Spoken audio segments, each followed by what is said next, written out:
TC number 459, 5 seconds.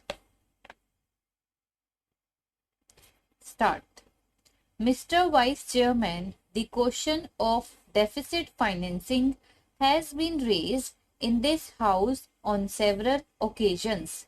I am no financial or economic expert, but whatever common sense that I possess guides me in one direction, and it is this, that it would be unscientific and uneconomic to put a ceiling on deficit financing as such.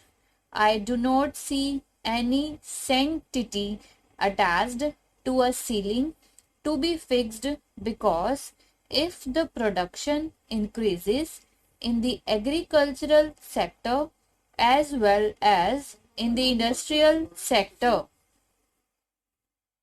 there is no harm if deficit financing is resorted to.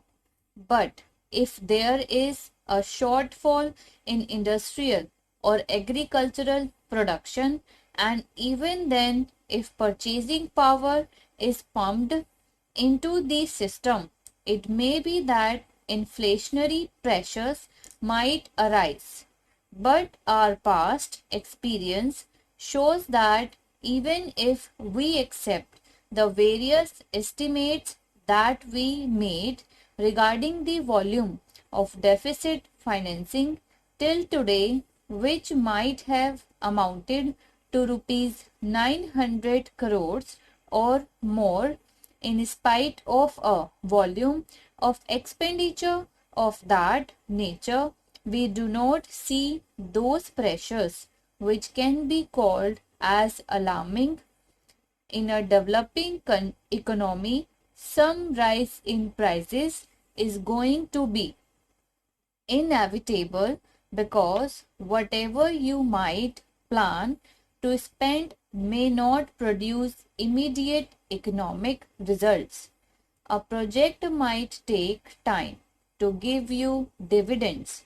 In that process, it is possible that for a certain period of time there might be rise in prices. Our experience shows that the volume of deficit financing that was resorted to in the past has been observed in the economy, and if we step up our effort and increase production in the future, I do not see any necessity to put a ceiling on deficit financing as such. Now, the resources which are required for running the administration have to be raised by the state in one or two ways. One of the ways is that the money which is required for current expenditure may be raised by taxation. The money which is needed for purposes of capital expenditure may be raised by borrowing. But if both these sources do not give us sufficient money to implement our program, then the government has no alternative but to resort to deficit financing.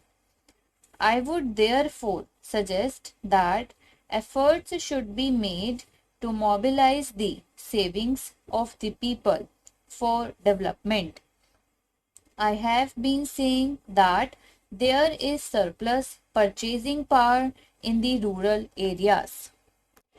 As you are aware, 70% of the population of the country reside in villages. The biggest industry that we have got is agriculture, and nobody can deny the fact that the return for agricultural produce has certainly increased, which has resulted in an increased purchasing power in the rural areas, and which is now being spent on higher consumption. It is for the purpose of retaining consumption of food grains that I am suggesting that we must make every effort to remove that surplus purchasing power for the benefit of society as a whole. We may get market loans to the extent that we desire, but our only hope of increasing the rate of development in this country lies in our success of small savings, because unless we intensify our efforts in mobilizing the resources lying in the rural sector, that saving is likely to be dissipated. I would therefore urge upon the Finance Minister to intensify his efforts and step up our target for small savings. Now, I will come to the question of taxation. The Finance Minister has made proposals for raising a further revenue of rupees 23 crores only. Even though on current account there is a deficit of rupees 82 crores, he has not thought it wise to raise the entire amount by taxation.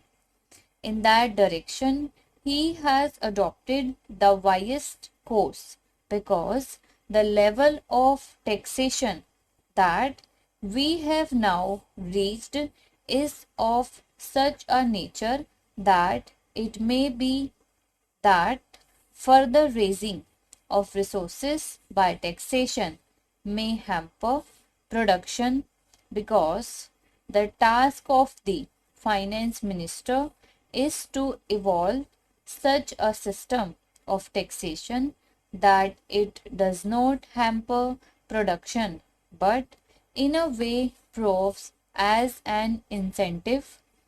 Now, for that purpose, let me take the case regarding his proposals for direct taxation. I will make a reference to the taxation on companies. The finance minister has been assailed on both sides. Neither my friends sitting opposite nor the Federation of Indian Chambers of Commerce and Industry are satisfied. This very fact shows that the proposals of the finance minister is in the right direction. Those friends who oppose the withdrawal of the wealth tax on companies did not care to study the speech of the finance minister. If they had devoted certain time and attention and had the patience, they would have found in the budget speech itself that what he proposed was only observing the wealth tax on companies and the tax on excess dividend in his new proposals of taxing the companies. A great furor has been raised regarding doing away with the grossing of dividends.